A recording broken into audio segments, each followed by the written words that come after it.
Mentre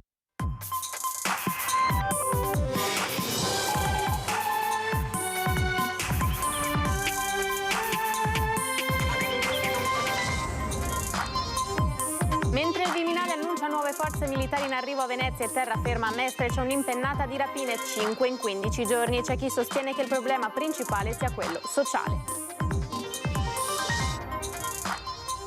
Un 49enne è stato allontanato da casa per le continue violenze e minacce nei confronti della moglie, anche in presenza dei figli minorenni.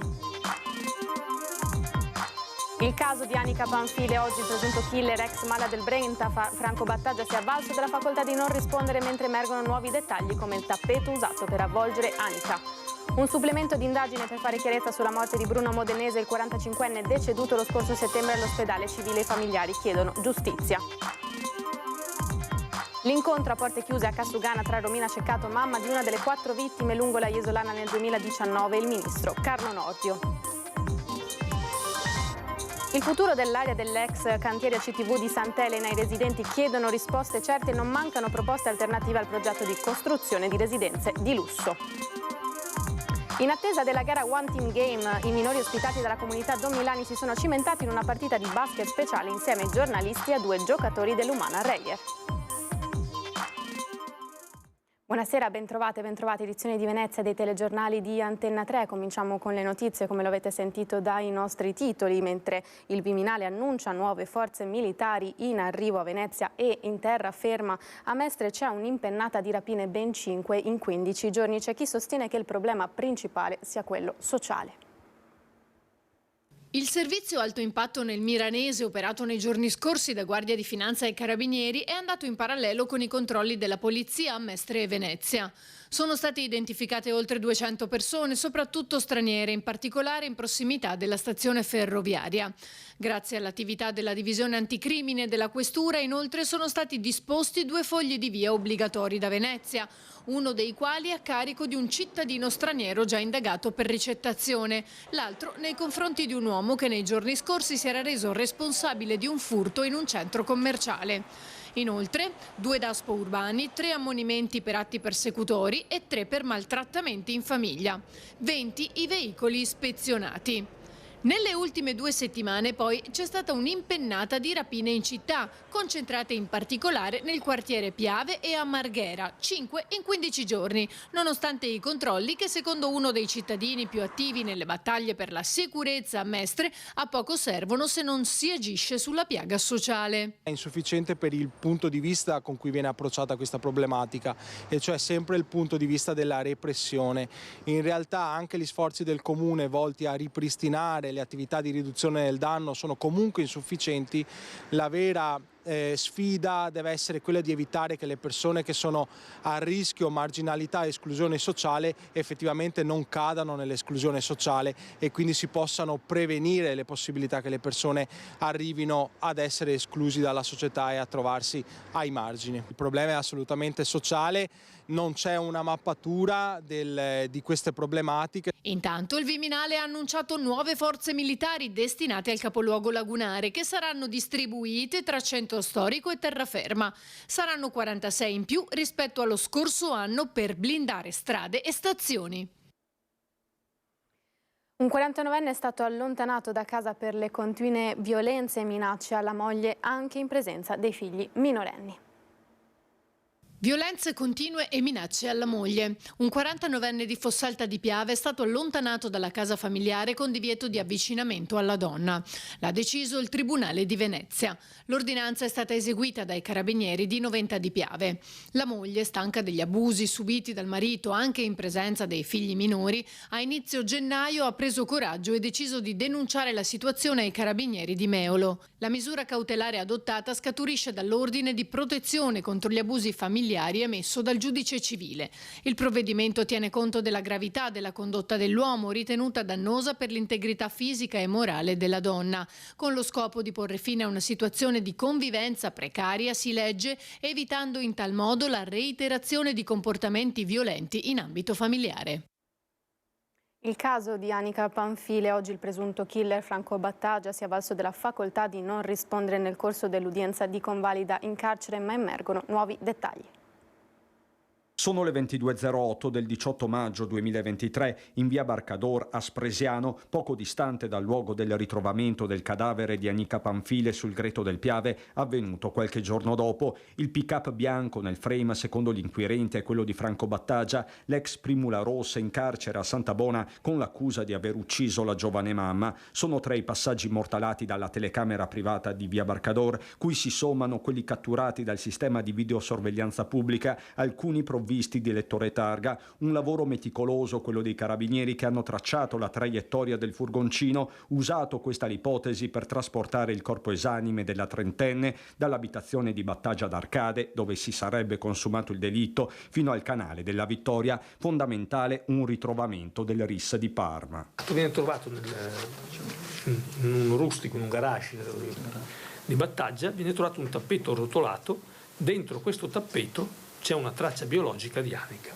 La nostra ipotesi è che il tappeto sia servito per il trasporto del cadavere e poi attraverso il tappeto rotolato farlo scivolare in acqua. Una traccia di Anica viene trovata anche su un materasso, sempre nella villetta di Battagia, teatro di quello che per la procura resta un delitto d'impeto, con la donna che sarebbe stata colpita alla testa a mani nude e infine soffocata, e questo dopo aver assunto della cocaina, sostanza che lo stesso Battagia era solito far consumare alle sue partner sessuali, come confermato anche da una prostituta. Un massacro, sottolinea Martani, senza spargimento di sangue, seguito dall'occultamento del cadavere, per cui non si escludono complici. Manca però il movente. Di certo l'uso di cocaina potrebbe aver esacerbato una situazione già tesissima. È frutto di una situazione di una lite occasionale degenerata, probabilmente anche favorita la lite dall'utilizzo di sostanze stupefacenti. Altro capitolo, il pericolo di fuga che ha portato all'arresto. Martani riporta alcune telefonate intercorse nell'autunno tra Battagia e un amico. E a un certo punto,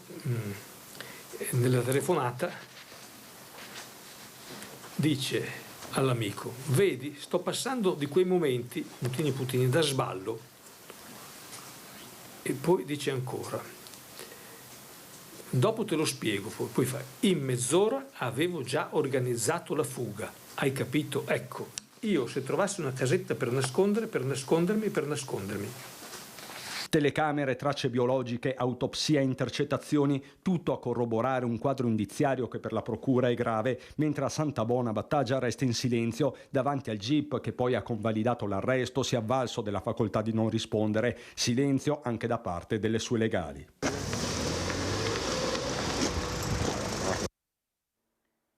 Un supplemento di indagine per fare chiarezza sulla morte di Bruno Modenese, morto lo scorso settembre all'ospedale civile. I familiari chiedono giustizia.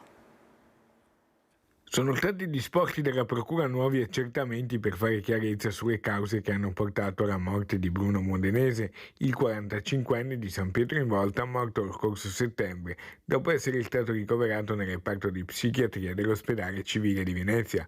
L'autopsia, effettuata subito nei giorni successivi alla tragedia, aveva già indicato che la morte è avvenuta in conseguenza alle lesioni riportate durante il ricovero. La relazione con l'esito completo dell'autopsia però non è ancora stata depositata, nonostante siano già scaduti i termini di 90 giorni. Al telefono l'avvocato Augusto Palese, legale della famiglia modenese, spiega.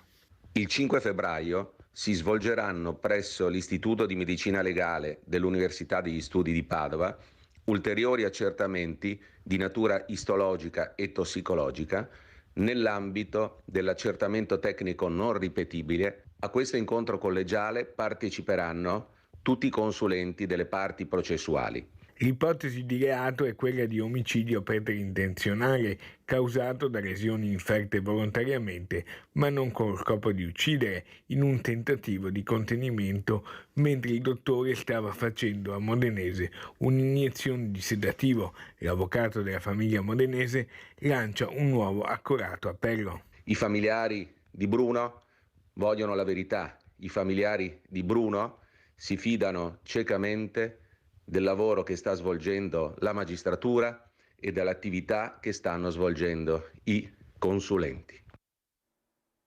Incontro a porte chiuse ieri sera a Cassugana tra Romina Ceccato, mamma di una delle 4 giovani vittime lungo la Jesolana nel 2019, e il ministro Carlo Nordio.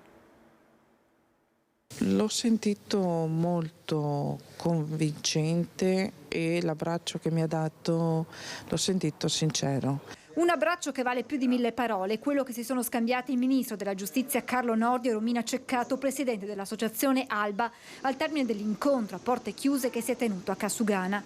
Grazie all'interessamento del sindaco di Treviso Mario Conte e del consigliere regionale Lucas Pavanetto, il guardasigilli e la mamma di Riccardo Laugeni, una delle 4 vittime della tragedia sulla Jesolana del luglio 2019, si sono confrontati su alcuni temi fondamentali, dal codice della strada all'importanza di spiegare ai ragazzi il rispetto delle regole, i pericoli e le conseguenze di una cattiva condotta al volante. Mi ha detto: ho incontrato anche un'altra mamma e so la disperazione che avete dentro, e quindi la promessa fatta da lui nel prendersi d'incarico queste cose, questo rispetto per chi non c'è più e che venga rispettata la legge è importante.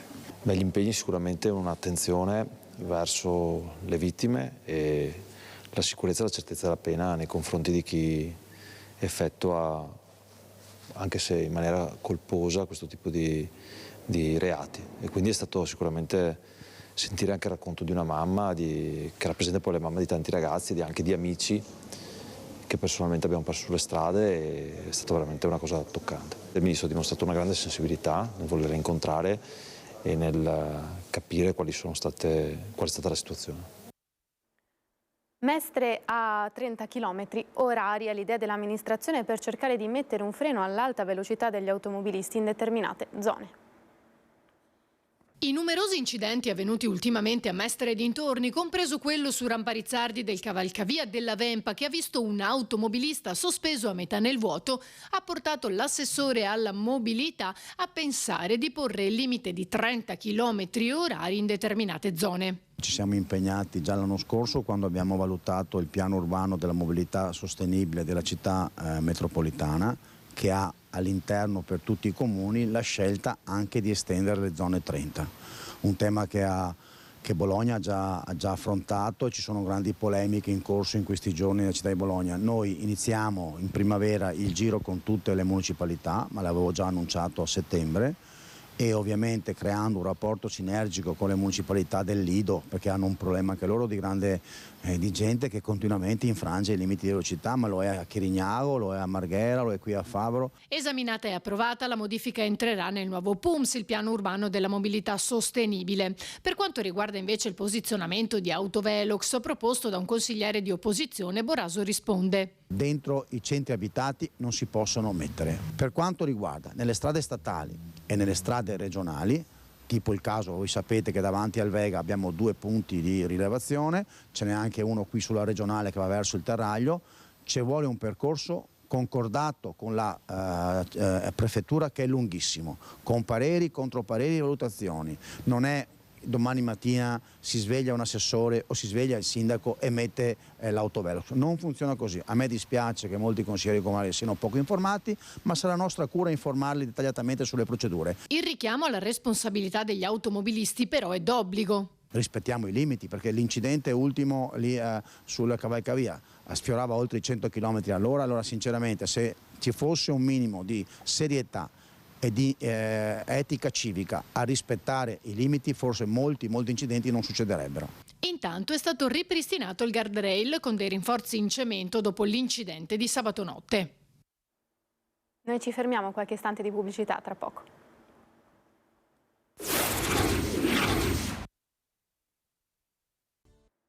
Rieccoci in studio, edizione di Venezia dei telegiornali di Antena 3. Proseguiamo con le notizie. Parliamo di quale potrebbe essere il futuro dell'area degli ex cantieri a CTV di Sant'Elena. I residenti chiedono risposte certe e non mancano le proposte alternative al progetto di costruzione di residenze di lusso. Secondo me rischiano anche, costruisci 300 case, poi rischiano anche di rimanere invendute. Quale futuro per l'area degli ex cantieri a CTV di Sant'Elena? Al momento non c'è niente di definitivo. 420 residenti hanno sottoscritto una petizione per incontrare la società Invimiti a CTV ed entrare più nel dettaglio dei progetti. Dopo la commissione consiliare in comune, rappresentanti di residenti discutono negli uffici del gruppo di tutta la città insieme. Dobbiamo investire sulle case che sono chiuse e abbandonate. Questo lo dobbiamo fare, perché altrimenti altrimenti il destino è chiaramente il mercato turistico. Non servono grandi invenzioni, basta solo ogni tanto, ogni 10 fiche, puntarne anche una sul fatto che lì potrebbe anche andare qualcuno a lavorare. Poter riprendere l'artigianalità, le varie tradizioni veneziane che adesso fondamentalmente si stanno un po' perdendo. Quindi un recupero di quello che c'è, dei capannoni, recuperando appunto anche la loro funzione storica, un mercato diciamo tipo ortofrutticolo. Senza convenzioni con il comune per calmierare prezzi di vendita o affitto, la costruzione di alloggi di lusso non convince chi nell'area ci abita. Ne piace l'intervento di bonifica che prevederebbe l'abbattimento di 96 piante. Si potrebbero fare tante cose in quell'area, appunto il progetto dei ragazzi potrebbe guardare all'artigianato, ai piccoli artigiani, anche ai grandi artigiani che non trovano uno spazio per lavorare. Costruire delle case in un luogo in cui non sai cosa fare è un altro esempio estremamente banale, quando invece appunto anche solo in questi 10 minuti sono emerse tutta una serie di possibili soluzioni. ACTV potenzia la sua flotta, in arrivo 9 imbarcazioni. Sono già partiti dal cantiere di La Spezia dove sono stati costruiti e tra pochi giorni saranno a Venezia i primi 5 motobattelli che verranno inseriti in esercizio e faranno servizio sul Canal Grande. ACTV potenzia così in modo significativo la sua flotta per migliorare il trasporto pubblico in laguna. Il trasporto dei battelli è a cura della società Meltina Service Ship Management che fa capo al capitano Guido Magrini a bordo di un mezzo speciale. Questa sarà la prima di una serie di forniture, come spiega l'assessore comunale alle società partecipate Michele Zuin. Tra poco arriveranno 5 nuovi motobattelli, per capirci quelli della linea 1. Il secondo lotto, sempre assegnato alla Siman, è per 7 foranei che invece arriveranno in parte in estate e in parte a fine anno. Questi 5 battelli foranei verranno subito messi in servizio. Per il prossimo anno è anche previsto l'acquisto di un nuovo ferryboat per la linea 17 tra Lido e Tronchetto. Sempre in tema di trasporti c'è però anche un'altra notizia decisamente meno positiva per chi dovrà spostarsi con i mezzi pubblici nei prossimi giorni. Mercoledì 24 è infatti previsto uno sciopero del trasporto pubblico a livello nazionale di 24 ore. A Venezia hanno aderito alla mobilitazione 2 sigle sindacali, SGB e USB, per cui potrebbero esserci disagi nei collegamenti per autobus, tram, linee di navigazione, people mover e personale delle biglietterie di Venezia Unica. Una partita di basket speciale, vediamo il servizio di Ilaria Marchiori. Un gruppo di ragazzi ospitati dalla comunità Don Lorenzo Milani, 2 giocatori dell'Umana Reyer, Davide Casarin e Giga Ianelizze, una formazione di giornalisti. Si sono cimentati in un allenamento speciale sul parquet del palazzetto Ancillotto di Mestre.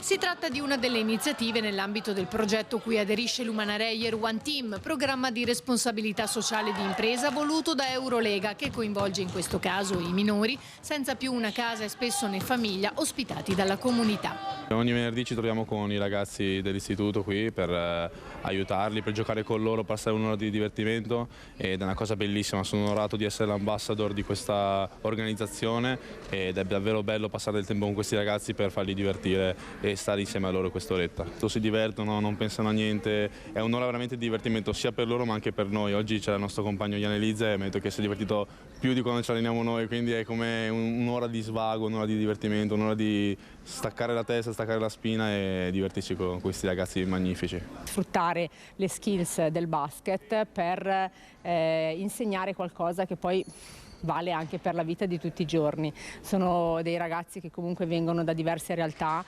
appunto già il fatto che diverse etnie, diverse religioni, diverse lingue riescono a stare insieme attraverso la pallacanestro, imparare, divertirsi e seguiti soprattutto dai campioni della Reyer che vengono ogni settimana, dell'ambasciatore Davide Casarin, è proprio la missione del mondo Reyer. Reyer è proprio sempre vicina al sociale e questo è uno dei progetti che penso che rappresenti al meglio la Reyer. Obiettivo: fare squadra e divertirsi in attesa della gara il 30 gennaio, il One Team Game. Vediamo quale sarà l'omaggio per i 100 anni dalla nascita del compositore Luigi Nono. Non sarà solo un semplice omaggio al compositore veneziano Luigi Nono nel centenario della sua nascita. La Biennale di Venezia, presieduta da Roberto Cicutto, con un progetto speciale del suo archivio storico, ha deciso di organizzare un riallestimento vero e proprio del Prometeo, portato in scena nel 1984, in occasione di una fortunata edizione della Biennale Musica. 4 serate di spettacolo indimenticabili dal 26 al 29 gennaio nella chiesa di San Lorenzo, con una giornata di studio di quella fortunatissima edizione di 40 anni fa, il 29 alla Biblioteca dei Giardini. È abbastanza incredibile come questa richiesta arrivi non solo da coloro che hanno già vissuto quell'esperienza negli anni '80 e che vogliono ritornare e poterla rivivere, ma anche da ricercatori e studenti da parte di giovani, e questo ci fa particolarmente piacere. Alla presentazione a Ca' Giustinian, sede della Biennale, è intervenuta anche Nuria Schonenberg, vedova di Luigi Nono e presidente della fondazione che porta il nome del marito. Luigi Nono è stato, credo, in tutta la vita molto molto fortunato di avere degli esecutori molto molto bravi e che studiavano poi con lui, che alla fine, anche appunto questo è vero anche per le prime esecuzioni del Prometeo, erano entusiasti di quello che facevano.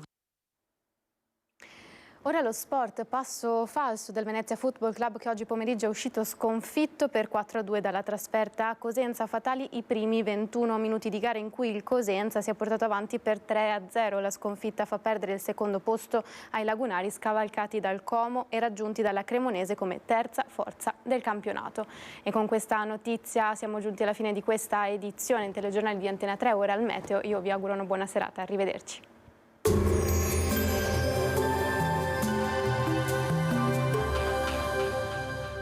Il Piccolo Scavo è specializzato nella realizzazione di impianti fognari, sottoservizi per utenze e adeguamento fognario alla rete consortile.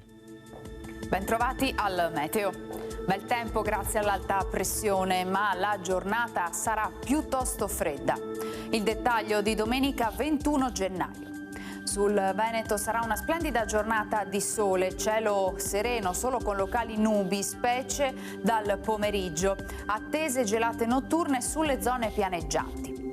Le temperature saranno stazionarie e gelide, minime ampiamente sotto zero, massime comprese tra 5 e 6 gradi. Spostiamoci ora sul Friuli Venezia Giulia. Anche in questo caso cielo terso e limpido, dal pomeriggio sarà più velato con qualche nube di passaggio. Temperature minime tra lo 0 e i meno 4 gradi, massime sui 6-8 gradi. Infine diamo uno sguardo al Trentino Alto Adige, dove ci aspetta il sole con il passare delle ore, però non sono esclusi locali annuvolamenti. Temperature minime ancora sotto zero, massime sui 6-7 gradi. Dal meteo per ora è tutto, vi auguro un buon proseguimento in nostra compagnia.